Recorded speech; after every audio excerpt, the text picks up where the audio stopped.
Անկասկած, սա այն գործիքակազմերից է, որի միջոցով խորհրդարանական ընդդիմությունը կարող է հասարակության ուշադրությունը հրավիրել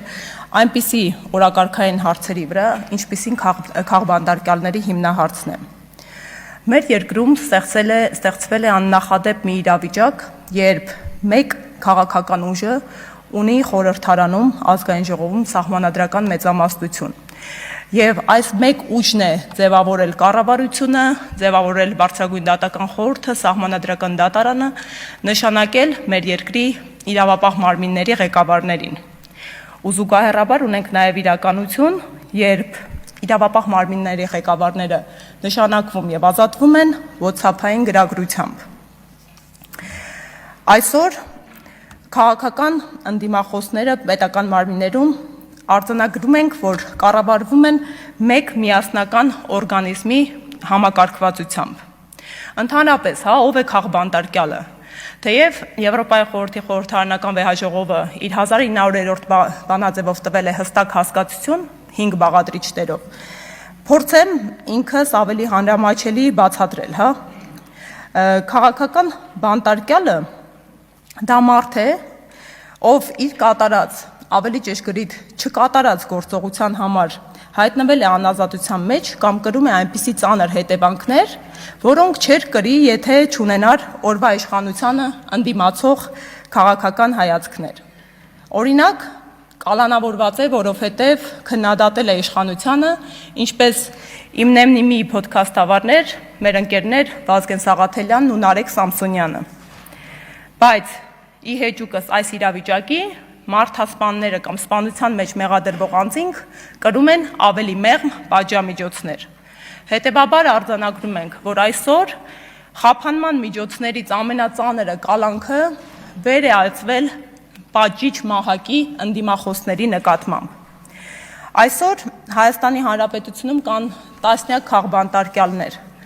բայց այսօրով մենք չպետք է առաջնորդվենք։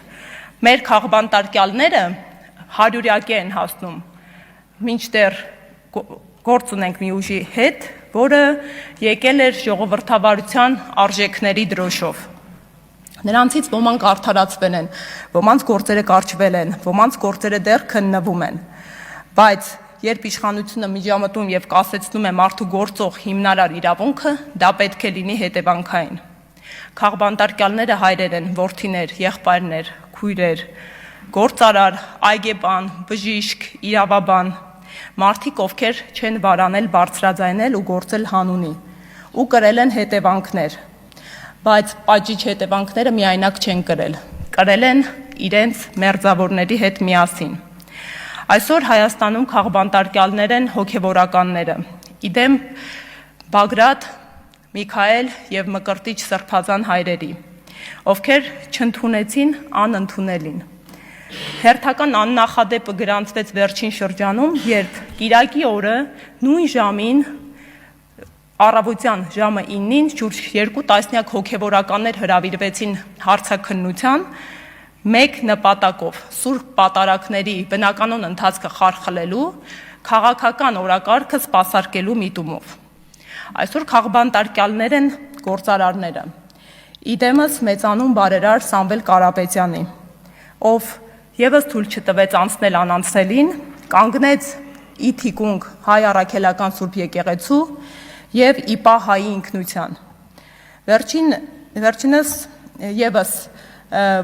ավելի քան արդեն 5 ամիս ապօրինի կալանքի տակ գտնվելով հանդերձ, դեռևս չենք ստացել հոդաբաշխ բացատրություն, որը կգտնվեր նրա ապօրինի կալանավորման հիմքով։ Սամվել Կարապետյանը քաղբանտարկյալ է, բայց նրա ազատության հետևանքները դեռ թիրախավորվում են այսօրվա իշխանության կողմից, եւ յուրաքանչյուր նոր բնագավառ, նոր առաջադրված մեղադրանք ի հայտ են դարձնում նախկինում չբացահայտված ու չբարձրաձայնված բարեգործություն։